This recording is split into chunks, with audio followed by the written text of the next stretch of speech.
শৰীৰটোক মই বুলি যেতিয়াই ভাবিব, শৰীৰৰ লগত সম্বন্ধিত বস্তু ব্যক্তিক মোৰ বুলি ভাবিব, এই বস্তু আৰু ব্যক্তিৰ হানি বিঘিনি হ'লে মনত শোক আহিব। সেইকাৰণে প্ৰত্যেক মানুহৰ শোকটো সদায় আগত। ইয়াত সেইকাৰণে কৈছে যতেক আশ্ৰয় লোক সবাৰো আগত শোক, দুখময় সকলে সংসাৰ। গতিকে গোটেই সংসাৰখন কি হৈছে? দুখময় হৈছে। কিয়? বাহিৰত সুখ বিচাৰিছোঁ কাৰণে। যিদিনাই আপুনি অন্তৰ্মুখী হ'ব, বাহিৰৰ বস্তুত সুখ বিচৰাতকৈ আপুনি পৰম আনন্দৰূপ ভগৱান কৃষ্ণক অন্তৰত যেতিয়া বিচাৰিবলৈ ল'ব, যিটো প্ৰাণ বন্ধু কৃষ্ণ হৃদয়তে আছে সিটো মনেষে কৰিবে লাগে সেৱ, কৰাটোৰো নাহি হানি এতেকতে পদ্মপানী তুষ্ট হন্ত দেৱতাৰো দেৱ। যিদিনা অন্তৰ্মুখী হ'বলৈ শিকিম, যিদিনা ভগৱানক নিজৰ ভিতৰত বিচাৰিবলৈ ল'ম, সেইদিনাৰ পৰাই আপুনি আনন্দ পথত আগবাঢ়িছে বুলি গম পাব। আৰু নহ'লে আমি মায়াৰ বাটত গৈ আছোঁ। কমপ্লিট বিপৰীত দুটা ৰাস্তা। ভগৱানে কৈছে 11টা ইন্দ্ৰিয় দিছোঁ, 10টা ইন্দ্ৰিয় তহঁতৰ কামত লগা, মোৰ কোনো আপত্তি নাই। কৃষি কৰ্ম কৰিছা কৰা, খেতি বাতি কৰিছা, বেপাৰ বাণিজ্য কৰিছা কৰা, চাকৰি বাকৰি কৰিছা কৰা, মোৰ একো আপত্তি নাই। মোক মাত্ৰ এটা ইন্দ্ৰিয় দিয়া। কোনটো? কেৱল মনটো।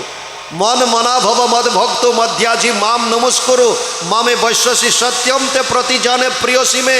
8শ অধ্যায় 65 নম্বৰ শ্লোক গীতা। কেৱল মনটো বিচাৰিছে আমাক, আৰু আমি ইন্দ্ৰিয়ৰ দ্বাৰা ঈশ্বৰ আৰাধনা কৰিছোঁ, মনটো সংসাৰত দি থৈছোঁ। কমপ্লিট অপজিট, বিপৰীত। সেইকাৰণে কি হয়, 45 মিনিট নাম প্ৰসংগ কৰোঁ, 1 ঘণ্টা নাম গালোঁ, নাম গাই উঠাৰ পাছত নামৰ প্ৰভাৱেই নাই। কোনোবাই চাধা বিচাৰিছে, কোনোবাই কিবা বিচাৰিছে, কোনোবাই কিবা হাঁহি কিকিন্দালি। কিয়? কাৰণ ইন্দ্ৰিয়ৰ দ্বাৰা নাম গাইছোঁ, ইয়াত যাবই পৰা নাই ভাৱত। গুৰুজনে কৈছে ভাই মুখে বোলা ৰাম, হৃদয়ে ধৰা ৰূপ ধাৰণ কৰিব পাৰিছোঁ জানো? গুৰুজনাৰ যিটো সুন্দৰ যিটো ব্যৱস্থা আছিল, নামাচাৰ্যগৰাকীয়ে নাম দিব, বাকীখিনিয়ে কীৰ্তন কৰিব, তেওঁলোকে কীৰ্তন কৰিব, নামাচাৰ্যগৰাকীয়ে শ্ৰৱণ কৰিব, আকৌ তেওঁ পদ লগাব, বাকীসকলে শ্ৰৱণ কৰিব, তেওঁ ৰোৱাৰ লগে লগে এইসকলে আকৌ নামভাগ কীৰ্তন কৰিব, তেওঁ শ্ৰৱণ কৰিব, শ্ৰৱণ কীৰ্তন, আৰু লগে লগে কি হ'ব, তাৰ মাজত এনেকৈ সোমাই যাব, এই পদৰ মাজত, সেই কাহিনীৰ মাজত, এই লীলাসমূহৰ মাজত, যাতে ভগৱান কৃষ্ণৰ সেই ৰূপটো হৃদয়ত ধাৰণ কৰিব পাৰোঁ। কিন্তু আমি কি কৰোঁ? কেৱল ইন্দ্ৰিয়ৰ দ্বাৰা গাই আছোঁ, ইন্দ্ৰিয়ৰ দ্বাৰা। কৰ্মকাণ্ডৰ বাহিৰে একো নহয়। এইটো এটা কৰ্মকাণ্ড। ইন্দ্ৰিয়ৰ দ্বাৰা যেতিয়া আমি কৰি আছোঁ, মনটো তাত নাই। কোনফালে ক'লে আহিছে, কাৰ ঘৰত কি হৈছে, কোনে কি কৰিছে, ক'ত কি হৈছে, এইবিলাক মনত খেলাই আছে, আৰু কেৱল হাত চাপৰি মাৰি আছোঁ। কোনোবাই অকণমানি শিশু এটা লৈ গৈ কোনোবাই কোলাত বহুৱাইছে, কোনোবাই কিবা বিচাৰিছে, কোনোবাই কিবা কৰিছে। আল্টিমেটলি মনটো এতিয়াও সংসাৰত আসক্তি কৰি ৰাখিছোঁ। ইন্দ্ৰিয়ৰ দ্বাৰা ঈশ্বৰ আৰাধনা কৰি আছোঁ। যেতিয়ালৈকে মনেৰে ঈশ্বৰক উপাসনা নকৰিব, ভক্তি মাৰ্গত তাৰ পৰা লাভ নহ'ব। মনটো দিবই লাগিব আপুনি। সেইকাৰণে শ্ৰৱণ ইমান দিন কৰিলোঁ, শ্ৰৱণৰ ফল পোৱা নাই। কাৰণটো কি? আৰু যিসকলে কৰিছে, শ্ৰদ্ধাৱান লব্ধতে জ্ঞানম তৎপৰে সংযতেন্দ্ৰিয় জ্ঞানম লব্ধ পৰম শান্তিম চিৰেণ অধিগচ্ছতি। 4ৰ্থ অধ্যায় 39 নম্বৰ শ্লোক গীতা। অৰ্জুনক কৈছে শ্ৰদ্ধাৱানজনে জ্ঞান লাভ কৰিব পাৰিব। শ্ৰৱণো যদি শ্ৰদ্ধা সহকাৰে শ্ৰৱণ কৰে, তাৰ পৰা লাভ হ'ব। আপুনি শ্ৰৱণ কৰি আছে, কায়িকভাৱে শৰীৰটো বহুৱাই থৈছে, মনটো ক'ৰবাত দি ফুৰিছে, কি লাভ হ'ব? এই শ্ৰৱণে আপোনাক কি ক্ৰিয়া কৰিব? সেইকাৰণে কৈছে যিকণ সময় শুনা যায় তেনেকৈ শুনিব লাগে শ্ৰদ্ধা সহকাৰে। বাকী ইয়াত এতিয়া কৈছে যতেক সুন্দৰী নাৰী পৰম অনৰ্থকাৰী আতপৰে নাহিকে নিকাৰ। কাৰ কথা ক'লে এইটো? যতেক সুন্দৰী নাৰী পৰম অনৰ্থকাৰী, যিবিলাক শাস্ত্ৰসন্মত নহয়। এইটো বৰ ডাঙৰ কথা কৈছে। সুন্দৰী হ'লে বেয়া হ'ব তেনেকুৱা নহয়। কামনা বাসনাৰ দৃষ্টিৰে শাস্ত্ৰসন্মতৰ বাহিৰত গৈ যেতিয়া মানুহে মন দিব, তেতিয়া সেইটো অনৰ্থকাৰী হ'ব। বুজি পাইছেনে? ঠিক মায়াৰ দৰে বিষয়ত অনুৰাগী হ'ব। সেইকাৰণে কৈছে, কাৰণ নিজৰ মাতৃগৰাকী সুন্দৰী হ'ল, অতি ধুনীয়া, বেয়া হ'ব নেকি আপোনাৰ কাৰণে? অনৰ্থকাৰী নেকি? নাই কোৱা সেইটো কথা। আপোনাৰ পত্নীগৰাকী অতি সুন্দৰী, তেওঁৰ প্ৰতি আপুনি আকৃষ্ট হৈছে। আকৃষ্ট হ'বলৈতো শাস্ত্ৰই মানাই কৰিছে, কৰ্তব্য কৰ্ম পালন কৰিবলৈ দিছে, আকৃষ্ট হ'বলৈ হাক দিছে। এইটো বৰ ডাঙৰ তত্ত্ব। আপুনি এটা বৈয়ামত মৌজোল ভৰাই দিয়ক, ওপৰত মৌ অকণমান লগাই দিয়ক আৰু বৈয়ামটো এজেগাত থৈ দিয়ক। অলপ পাছত আপোনালোকে দেখা পাব তালৈ বহুত মাখি আহিছে। কিছুমান মাখিয়ে আহি বৈয়ামটোৰ ওপৰতে বহি তাত লাগি থকা মৌখিনি খাই খাই উৰি গুচি গ'ল। আৰু তাৰ কিছুমান মাখি এনেকুৱা থাকিব যোনে বটলটোৰ ভিতৰত সোমাই মূল মৌখিনিত পৰি তাত খাবলৈ চেষ্টা কৰিব। আৰু যদি মেইন মৌজোলত গৈ পেলাই মুখ দিয়েগৈ, তেতিয়া কি হ'ব? পাখিত লাগি ধৰিব। পাখিত লাগিলে উৰিব পাৰিব জানো? ফচি যাব। এখন নাও পানীতে থাকে। নাও পানীত থকাটো একো ডাঙৰ কথা নহয়, কিন্তু যেতিয়া নাওখনত পানী সোমোৱা আৰম্ভ কৰি দিয়ে তেতিয়া ই ভয়াৱহ হৈ যাব। সেইকাৰণে ইয়াত কৈছে, যদি অনৰ্থকাৰী বুলি কিহৰ কাৰণে কৈছে?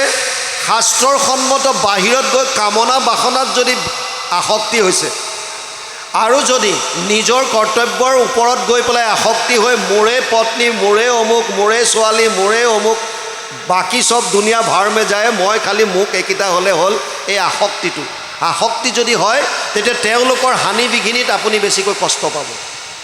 বুজি পাইছে?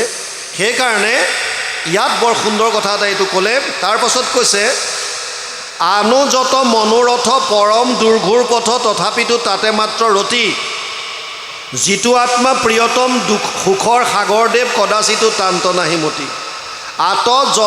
আনুযত মনোৰথ পৰম দুৰ্ঘোৰ পথ তথাপিতো তাতে মাত্ৰ ৰতি। মনোবাঞ্ছা সিদ্ধি কৰিবৰ কাৰণে আন যিমানবিলাক পথ আছে, যদিও অতি দুৰ্গম বা ভয়ানক। কি পথ আছে?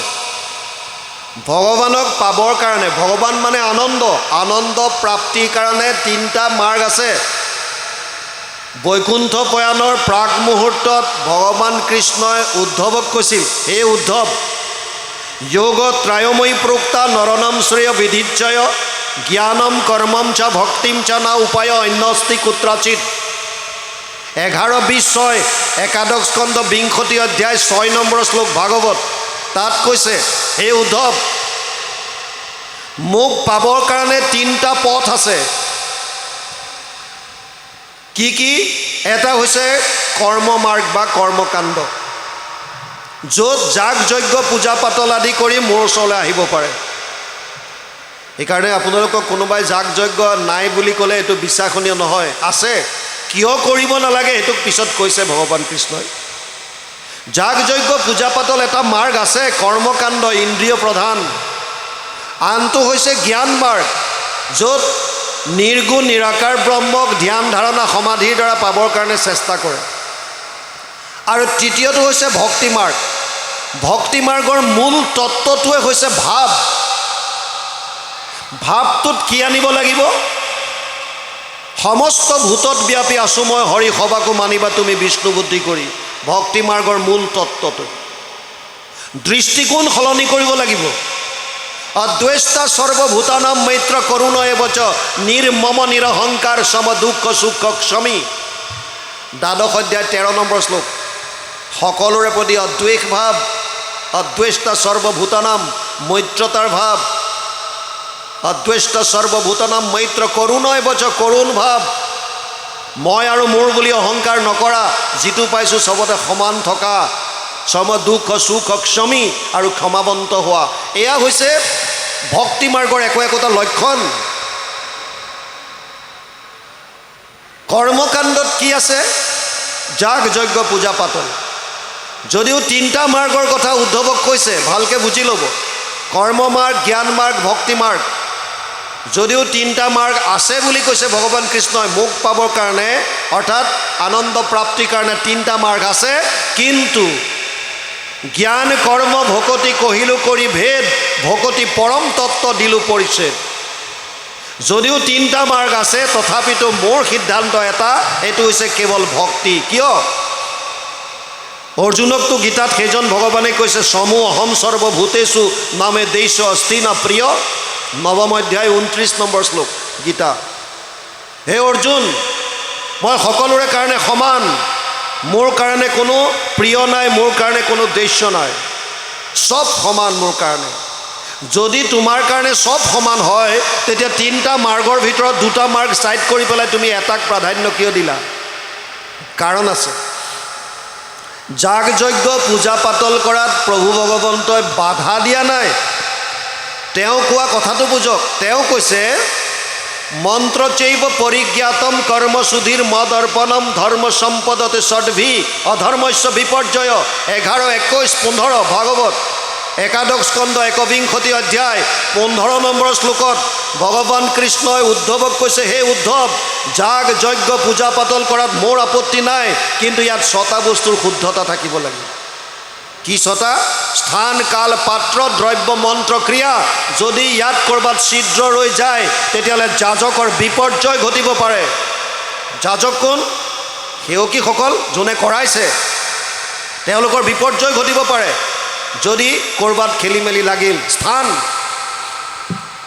28,000 ঋষিমুনি আমি যে পাওঁ, 1000 বছৰ যজ্ঞ কৰিলোঁ বুলি সুতমুনিক কৈছিল।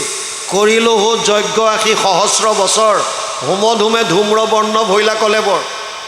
এওঁলোকে যজ্ঞ কৰিবৰ কাৰণে ভগৱান নাৰায়ণৰ ওচৰত স্থান বিচাৰিছিল। প্ৰয়াগ ক্ষেত্ৰত প্ৰভু নাৰায়ণৰ দৰ্শন পাই এই ঋষিসকলে কৈছিল, হে প্ৰভু নাৰায়ণ, কলি যুগৰ মানুহৰ পৰম কল্যাণ সাধনৰ অৰ্থে 1000 বছৰ জোৰা এটা যজ্ঞ কৰিব বিচাৰিছোঁ, তাৰ কাৰণে আমাক এটুকুৰা স্থান দিয়া। কিয়? কাৰণ য'তে ত'তে যজ্ঞ নহয়। জনক আদি ৰজাই নিজৰ যজ্ঞস্থলী তৈয়াৰ কৰিবৰ কাৰণে 12 বছৰ নিজে হাল বাই যজ্ঞস্থলী তৈয়াৰ কৰিছিল বুলি আছে। ভগৱান নাৰায়ণে ঋষিসকলৰ কথা শুনি ক'লে, হে ঋষি সমস্ত, তোমালোকৰ উদ্দেশ্য মহান, মই তোমালোকক এটা উপযুক্ত স্থান দিম। মোৰ সুদৰ্শন চক্ৰ মই এৰি দিছোঁ, এই চক্ৰৰ লগত তোমালোক যোৱা। যিটো স্থানত এই চক্ৰ ৰৈ যাব আৰু ইয়াৰ মাজৰ নেমিবিলাক পৰি যাব, নেমিবিলাক মানে মাজৰ শলাবিলাক, সেই জেগাখনত তোমালোকে যজ্ঞ কৰিবা। ঋষিসকল সুদৰ্শন চক্ৰৰ লগত গ'ল। এখন অতব্য অৰণ্যৰ মাজত এটুকুৰা মুকলি স্থানত চক্ৰ ৰৈ গ'ল আৰু তাৰ পৰা নেমিবিলাক পৰি গ'ল। যি থানত নেমিবিলাক পৰিল তাক নাম দিলে নৈমিষ। অৰণ্যৰ মাজত হোৱাৰ কাৰণে অৰণ্য সন্ধি হ'ল। নৈমিষ যোগ অৰণ্য দীৰ্ঘ সন্ধি হৈ নাম পালে কি? নৈমিষাৰণ্য। আন কিছু ভকতৰ মতে এই চক্ৰটো নিমিষতে গৈ তাত পৰিছিল। নিমিষ মানে চকুৰ এটা পলক। চকুটো জপাওঁতে যিকণ সময় লাগে তাক এক নিমিষ বুলি কয়। আমি বাক্যত এইবিলাক ব্যৱহাৰ কৰোঁ। ক'ৰবাত জুই লাগিল, ক'ৰবাত বানপানীয়ে গাঁও এখন উটাই নিলে আমি কি কওঁ? নিমিষতে চব শেষ হৈ গ'ল। এই নিমিষ বুলি যে কওঁ, এইটো সময়ৰ এটা জোখ। স্থান য'তে ত'তে যজ্ঞ নহয়। কাল, সময়, যিটো সময় দিয়া হয় সেই সময়তে হ'ব লাগিব। কিন্তু আমাৰ দেখা যায় যদি গাঁৱত এখন মিটিং 3টা বজাত দিয়ে, সেই মিটিংখন আৰম্ভ কেইটাত হয়? 4টা বা 5টাত, হয় নহয়? বুজি পাইছেনে? আমি কালটো মানিব নোৱাৰোঁ, সময় মানিব নোৱাৰোঁ। যদি সময়ৰ গণ্ডগোল হয় কৰ্মকাণ্ডত, তেতিয়াও ভয়ংকৰ বিপদ হ'ব। পাত্ৰ, যিসকল তাত যজ্ঞত আগভাগ লৈছে, দ্ৰব্য, যিবিলাক দ্ৰব্য তাত ব্যৱহাৰ কৰিব আনিছে, এইবিলাক কেনেকৈ গ্ৰহণ কৰিছে? কাৰোবাৰ অন্তৰত আঘাত দি, দাবী ধমকিৰ দ্বাৰা, বেলেগ কিবা ধৰি। এই বস্তুৰ শুদ্ধতা যদি নাথাকে তেতিয়াও যাজকৰ বিপৰ্যয় ঘটিব পাৰে। আৰু আটাইতকৈ ডাঙৰ বস্তু হৈছে মন্ত্ৰ উচ্চাৰণ। মন্ত্ৰ উচ্চাৰণত যদি খেলি মেলি হ'ল, প্ৰপাৰলি যদি সংস্কৃত মাতিব নোৱাৰিলে, মন্ত্ৰ যদি উচ্চাৰণ কৰিব নোৱাৰিলে, তেতিয়াহ'লে পুৰোহিতজনৰ একো নহয়, যাজকৰ বিপৰ্যয় ঘটিব বুলি শাস্ত্ৰত কৈছে। তস্তামুনি এটা যজ্ঞ কৰিছিল। তস্তামুনিৰ পিতেকৰ নাম আছিল বিশ্বৰূপ। কিছুদিনৰ কাৰণে স্বৰ্গত গুৰুৰ দায়িত্বত আছিল। আৰু এবাৰ কৃষ্ণৰ অৰ্থে অৰ্পণ কৰা প্ৰসাদ বিশ্বৰূপে আনি বাৰে বাৰে নিজৰ মামাহঁতক দিয়ে, যি দৈত্যকুলৰ লগত সম্পৰ্ক। এই কথাত ক্ৰোধান্বিত হৈ ইন্দ্ৰই বিশ্বৰূপৰ ডিঙি কাটিলে, হত্যা কৰিলে। আৰু তস্তামুনি ক্ৰোধিত হৈ পেলাই বৃত্তাসুৰক জন্ম দিলে। তাৰ পাছত তেওঁ যজ্ঞ এটা কৰিলে, য'ত ইন্দ্ৰক বৃত্তাসুৰৰ হাতত বধ কৰিবৰ কাৰণে যজ্ঞ কৰিছিল। এই যজ্ঞৰ পূৰ্ণ আহুতিৰ সময়ত যেতিয়া মন্ত্ৰ উচ্চাৰণ কৰিলে তেতিয়া তেওঁৰ মন্ত্ৰত খেলি মেলি লাগিল। অসমীয়াত ক'বলৈ গ'লে তেওঁ ক'ব লাগিছিল ইন্দ্ৰ শত্ৰু নিধন হওক, কিন্তু মন্ত্ৰত ছিদ্ৰ ৰ'ল, ক'লে ইন্দ্ৰৰ শত্ৰু নিধন হওক। বুজি পালে? ইন্দ্ৰ শত্ৰু বিবৰ্ধন, ইন্দ্ৰস্য শত্ৰু বিবৰ্ধন, উল্টা পুল্টা হৈ গ'ল, খেলি মেলি হ'ল। আৰু হোৱাৰ কাৰণে কি হ'ল?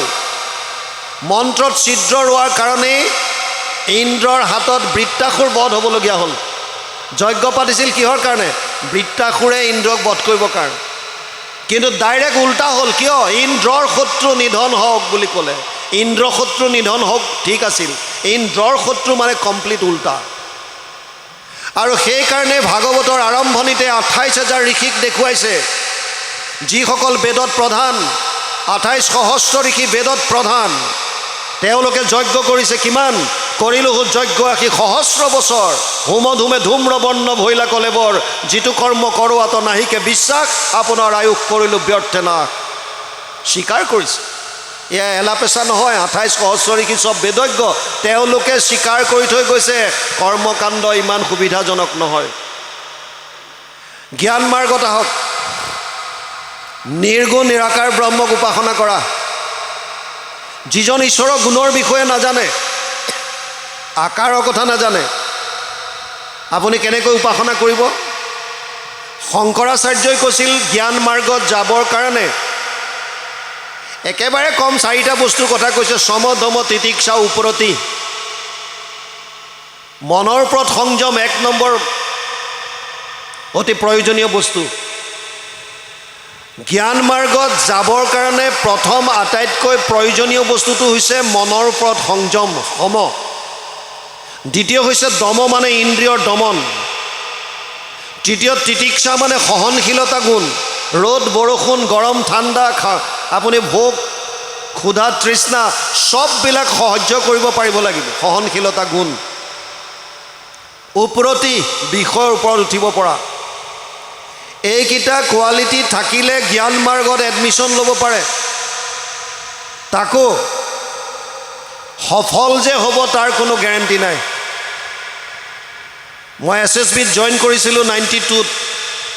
আপোনালোকে জানে নহয় মই SSBত আছিলোঁ বুলি, প্ৰায় জানে। মই আহিছোঁ আগতে এবাৰ SSBত আছিলোঁ। মই এছিষ্টেণ্ট কমাণ্ডেণ্ট হিচাপে 2022ত ভলণ্টিয়াৰ ৰিটায়াৰমেণ্ট লৈছোঁ, ভকতৰ লগত থাকিম বুলিয়ে।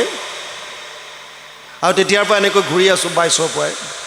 আগৰ পৰা আহিছিলোঁ, আগৰ পৰা কৰি আছিলোঁ, কিন্তু তেতিয়া মাত্ৰ দেওবাৰটোত পাৰোঁ, তাকো ওচৰতে, অফিচৰ ওচৰত। কাৰণ আমাৰ 24/7 ডিউটি হয়, কেম্পাছ এৰি যাব নোৱাৰি। এনেকুৱা জেগাত যাব পাৰোঁ য'ত মাতিলে পটকৈ আহিব পাৰি। সেইকাৰণে তেতিয়া তেনেকৈ আছিলোঁ। তাৰপিছত ভাবিলোঁ এইটো যিকোনো এটা ত্যাগ কৰিব লাগিব, হয়তো চাকৰি ধৰা, নহ'লে এইটো এৰা, কিবা এটা কৰা। অন্তৰৰ পৰা ভাৱ আহিল যে চাকৰি বাদ দিয়া, 30 বছৰ কৰিলা যথেষ্ট। 92ত SSBত জইন কৰিলোঁ। 93ত এটা ট্ৰেইনিং কৰিলোঁ জম্মু কাশ্মীৰত। তাৰ আমাৰ ট্ৰেইনিঙৰ এটা অংশ আছিল জংঘল এক্সাৰচাইজ। অলপ দিন জংঘলত থাকিব লাগে। কেতিয়াবা তেনেকুৱা চিটুৱেশ্যন আহি যায়, শত্ৰুৰ লগত কিবা হ'ল, তেতিয়া হয়তো আপুনি জংঘলত অকলশৰীয়া হৈ গ'ল, আপোনাৰ হাতত খোৱা বস্তু একো নাই, আপুনি জংঘলত নিজক বচাই কেনেকৈ ৰাখিব, তাৰ কাৰণে ট্ৰেইনিং দিয়া হয় প্ৰপাৰ। আৰু এনেকৈ ট্ৰেইনিং দিয়াৰ পাছত আমাক জংঘলত কিছুদিনৰ কাৰণে যেতিয়া যাবলৈ দিলে, জম্মু কাশ্মীৰৰ এখন জংঘলত থাকোঁতে এই জংঘলৰ মাজৰ এটা গুহাৰ সন্মুখত এজন বুঢ়া মানুহ লগ পাইছিলোঁ। মোৰ জীৱনৰ সত্য কাহিনী। মানুহজনক লগ পাই মই সুধিলোঁ, দেউতা এই জংঘলৰ মাজত আপুনি অকলে অকলে গুহাটোৰ সন্মুখত কি কৰিছে? মানুহজনে মোক জানিবলৈ দিছিল যে এই গুহাটোৰ ভিতৰত এজন ঋষিয়ে 12 বছৰ তপস্যা কৰিছিল, বহুখিনি সিদ্ধি লাভ কৰিছিল, কিন্তু ব্ৰহ্মক সমাধিত সাক্ষাৎ কৰাৰ ঠিক প্ৰাক মুহূৰ্তত এজনী ছোৱালীৰ সংস্পৰ্শত আহিল। এই যে কৈছে নহয় যতেক সুন্দৰী নাৰী চব অনৰ্থকাৰী বুলি, এইবিলাক ক্ষেত্ৰত প্ৰমাণ পায়। এজনী ছোৱালীৰ সংস্পৰ্শত অহাৰ কাৰণেই তেওঁৰ সম্পূৰ্ণ সিদ্ধি শেষ হৈ গ'ল, তপস্যা সম্পূৰ্ণ নষ্ট হৈ গ'ল। আৰু মই ক'লোঁ যে চাব পাৰিমনে কোন জেগাত বহি কৰিছিল তপস্যা? বোলে ঘোৰ অন্ধকাৰ ভিতৰত। বোলো কিবা এটা কৰক, চাই যাওঁ অকণ জেগাকণ। আৰু আমাক এটা পোহৰৰ ব্যৱস্থা কৰি তেওঁৱে ভিতৰলৈ লৈ গ'ল। এখন টুল এখনৰ ওপৰত সেই ঋষিজনৰ ফটোখন আছে, সন্মুখত ধূপদানি আছে,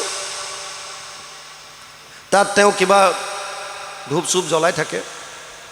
আৰু জেগাটো মই চালোঁ, চোৱাৰ পিছত মই আহিলোঁ। অহাৰ পাছত মনত শান্তি লগা নাই। ওলাই আহোঁতে ওচৰৰ গাঁৱত যেতিয়া আমাৰ এক্সাৰচাইজ শেষ হৈ বাহিৰলৈ আহিছোঁ, ওচৰৰ গাঁৱৰ মানুহ, স্থানীয় মানুহক সুধিলোঁ যে এনেকৈ বুঢ়া মানুহ এজন গুহাৰ সন্মুখত পালোঁ, মোক এনেকৈ ক'লে 12 বছৰ তপস্যা কৰাৰ কথা, কিমান সত্য? এতিয়াৰ দিনত এনেকৈ পাৰেনে 12 বছৰ তপস্যা কৰিব? তেওঁ আমাক জানিব দিছিল যে হয়, আপোনাক কোৱা কথাকেইটা শুদ্ধ সত্য, কিন্তু এটা কথা মাত্ৰ লুকুৱাইছে। কোনটো? মোক ক'লে যে যিজন বুঢ়া মানুহ আপুনি লগ পাই আহিছে সেইজনেই 12 বছৰ তপস্যা কৰিছিল, সেইজনেই ঋষি আছিল। তেওঁৰ যেতিয়া তপস্যা ভংগ হ'ল, এতিয়া অনুতপ্ত হৈ দাড়ি চুলি কাটি দিলে আৰু তাত ৰৈ আছে। এয়া আমি নিজৰ জীৱনত দেখা কথা। আপোনালোকে ভাগৱতত পাইছে ব্যাস নাৰদ সংবাদ। ব্যাসদেৱে নিজে কৈছে যে মই সমাধিত ব্ৰহ্মক সাক্ষাৎ কৰোঁ। সেইজন ব্যাসদেৱৰ অৱস্থা কি আছিল? উগুল থুগুল চিত্ত নাহি সুখ শান্তি, নজানন্ত কৃষক মনত গুণী গান্তি। অৰ্থাৎ জ্ঞান মাৰ্গৰে গৈ সমাধিত ব্ৰহ্মক সাক্ষাৎ কৰাৰ পাছতো চিত্ত শান্ত হোৱা নাই। উগুল থুগুল চিত্ত নাহি সুখ শান্তি, মনত শান্তিয়ে নাই, আনন্দ ক'ৰ পৰা আহিব? আৰু সেইকাৰণে নাৰদৰ উপদেশত পিছত ভাগৱতৰ মুখী হয়। ভাগৱত গ্ৰন্থ তেওঁ লিখে। নাৰদে যেতিয়া ক'লে, নাৰদ বদতি শুনা মহামুনি ব্যাস, তুমি সেই কৰিলা জগতকে সৰ্বনাশ, নিৰন্তৰে প্ৰাণীৰ লোৱাইলা তুমি প্ৰাণ, নাহি মন্দ কৰ্ম আৰু ইহাৰ সমান। আৰু নাৰদৰ উপদেশত যেতিয়া নাৰদে ক'লে মোৰ উপদেশে কৰা ভাগৱত শাস্ত্ৰ দূৰ হওক, প্ৰচাৰ গোবিন্দৰ গুণনাম মাত্ৰ, কেৱল ভগৱান কৃষ্ণৰ গুণনাম প্ৰচাৰ হওক, বছ। তেতিয়া ব্যাসদেৱৰ পিছত শান্ত সুস্থ হয়। কথাৰ তাৎপৰ্য হৈছে জ্ঞান মাৰ্গত ব্যাসৰ দৰে মহামনীষী যিসকলে সমাধিত ব্ৰহ্মক সাক্ষাৎ কৰিছিল, নিৰ্গুণ নিৰাকাৰ ব্ৰহ্মক, তথাপিতো শান্তি পোৱা নাছিল। আৰু ইয়াত বহুত কষ্ট আছে। ক্লেশো অধিকতৰস্তেষাম অব্যক্ত অশক্ত চেতসা অব্যক্ত হি গতিৰ দুখম দেহবদ্ধিৰ অবাপ্যতে। 12 অধ্যায় 5 নম্বৰ শ্লোক গীতা। বহুত কষ্ট শাৰীৰিকভাৱে। গতিকে তাত এবাৰ মোৰ পোষ্টিং আছিল বিহাৰত, ছত্তীশগড় গৈছিলোঁ এটা ৰিক্ৰুটমেণ্টত ল'ৰা ভৰ্তি কৰিবৰ কাৰণে। আমাৰ কমাণ্ডেণ্ট চাহাবে কৈছিল যে শইকীয়া তুমি কনভয় লৈ পেলাই গাড়ীত আহা। আৰু মই মোৰ লগত প্ৰায় বহুকেইজন ল'ৰা লৈ পেলাই আমি গাড়ী লৈ পেলাই কনভয় এটা কৰি গৈছিলোঁ তালৈ। বাটত এটা ৰাতি থাকিবলগীয়া হ'ল। অমৰকণ্টক বুলি জেগা এটাত মাৰ্কেণ্ডেয় আশ্ৰমত এক ৰাতি আছিলোঁ। দ্বাদশৰ এফালে লাষ্টত পাব মাৰ্কেণ্ডৰ কথা, য'ত মাৰ্কেণ্ডেয় মুনি আশ্ৰম মায়া দৰ্শন হৈছিল, তাত এক ৰাতি আছিলোঁ। নেক্সট দিনা যেতিয়া আমি তাৰ পৰা যাত্ৰা আৰম্ভ কৰিছোঁ, পুনৰ সেইদিনা যাওঁতেই তাৰ পৰা নৰ্মদা নদীৰ উৎপন্ন হৈছে আবিৰ্ভাৱ, নৰ্মদা। তাৰ এটা ঝৰ্ণা এটাৰ কাষত এজন মানুহে, ঋষি এজনে হাত এটা ওপৰলৈ কৰি ধ্যান মগ্ন হৈ আছে। মই গাড়ী ৰখাব দিলোঁ ড্ৰাইভাৰজনক, আৰু এজন আহি থকা মানুহক সুধিছিলোঁ যে সেইজন যে এনেকৈ হাতটো ওপৰলৈ উঠাই ধ্যান মগ্ন হৈ আছে, কিয় হাত উঠাই আছে? তেওঁ আমাক জানিব দিছিল 6 বছৰৰ পৰা তেওঁ হাতটো তুলি ধ্যান মগ্ন আছে। 6 বছৰৰ পৰা এই হাত তললৈ ননমায়। তাৰমানে শাৰীৰিকভাৱে নিজক যিমান পাৰে কষ্ট দিয়ে। তেওঁলোকে ভাবিলোঁ এনেকৈ কৰিলে ঈশ্বৰক পাম, এনেকৈ কৰিলে ঈশ্বৰক পাম। আৰু শাস্ত্ৰততো আপোনালোকৰ ভৰি আছে গোটেইকৈ। কোনোবাই অঙ্গুষ্ঠৰ ওপৰত ভৰ দি পেলাই কিমান থাকে, কোনোবাই গাৰ অংশ কাটি কাটি দি তপস্যা কৰিছে, বিভিন্ন ধৰণৰ। গতিকে তাত বহুত কষ্ট আছে জ্ঞান মাৰ্গত। ক্লেশো অধিকতৰস্তেষাম অব্যক্ত অশক্ত চেতসা। সেইকাৰণে ভগৱানে ক'লে যে এই দুটা মাৰ্গ কলিযুগৰ মানুহৰ কাৰণে নহয়। কিয়? কলিযুগৰ মানুহৰ আয়ুস কম, প্ৰায়েণ অলপায়ুষ সভ্য কালৌ অস্মিন যুগে জনা মন্দ সুমন্দ মতয়ো মন্দ্য ভাগ্য হি উপদ্ৰতা। 1:10 প্ৰথম স্কন্ধ 1ম অধ্যায় 10 নম্বৰ শ্লোক ভাগৱত। আয়ুস কম, ইমান দিন ক'ত ধ্যান কৰি থাকিব? আয়ুস কম, বুদ্ধিহীন, ভাগ্যহীন, স্মৃতিশক্তি হ্ৰাস পাব। গতিকে কলিযুগৰ মানুহৰ কাৰণে এয়া সহজ নহয়, সুগম নহয়। সুগম মাৰ্গ কি? আপুনি গৃহতে থাকি ঈশ্বৰৰ নাম লওক, বছ। যিমান নীতি নিয়ম আছে চব যদি বাদো দিয়ে, বৰ তাত্ত্বিক কথা এটা শুনক, কেৱল শ্বাস প্ৰশ্বাসত যদি আপুনি কৃষ্ণৰ নাম লোৱা আৰম্ভ কৰি দিয়ে, কৃষ্ণ কৃষ্ণ হৰি ৰাম গোপাল গোবিন্দ জনাৰ্দন যিমান পাৰে, কেৱল শ্বাস প্ৰশ্বাসত কেৱল নাম সব যদি বাদু দি দিয়ে, আপুনি কেৱল নামটো যদি লৈ থাকে, আপুনি পিছলৈ এনেকুৱা এটা অভ্যাস আহিব যে আপুনি কোনো নোকোৱাকৈ বা উচ্চাৰণ নকৰাকৈ ভিতৰত মনে মনে নামৰ মালা গাঁঠি আছে। আৰু সেইটো ষ্টেজ যেতিয়া আহিব, তেতিয়া আপুনি চিন্তা কৰিব নালাগে। আপুনি মনুষ্য জনম সফল কৰিলে, শেষ মুহূৰ্তত সেইজন ঈশ্বৰৰ নামে মনলৈ আহিব। আৰু যিজনৰ শৰীৰ ত্যাগ কৰাৰ সময়ত ভগৱানৰ কথা স্মৰণ হ'ল, অন্তকালেশ মামেবম স্মৰণ মুক্ত কলেবৰম ইয় প্ৰয়াতিশ মদভাৱম ইয়াতে নাস্তৈত্ৰ সংশয়, ৮ম অধ্যায় ৫ নম্বৰ শ্লোক গীতা। শেষ মুহূৰ্তত যিজনৰ মনলৈ কৃষ্ণৰ কথা আহিল, কৃষ্ণক স্মৰণ কৰি শৰীৰ ত্যাগ কৰিলে, ভগৱানে কৈছে এইজনে মোক পাব, ইয়াত কোনো সংশয় নাই। কিন্তু সেইটো অৱস্থা পাবৰ কাৰণে এতিয়াৰ পৰা অভ্যাস কৰিব লাগিব, অভ্যাস নহ'লে আপোনাৰ মনলৈ নাহে। যিটো আপুনি এতিয়াৰ পৰা অভ্যাস কৰিছে শেষ মুহূৰ্তত সেইটোৱে আহিব। ইয়াত এতিয়া কৈছে আনুযত মনোৰথ পৰম দুৰ্ঘুৰ পথ, বাকীবিলাক দুৰ্ঘুৰ পথ বুলি কৈছে। কোনবিলাক? যেনে কৰ্মকাণ্ড, যাগ যজ্ঞ পূজা পাতল, নীতি নিয়ম খেলি মেলি হ'লে বিপদ, জ্ঞান মাৰ্গ তাতো আপোনাৰ বিপদ,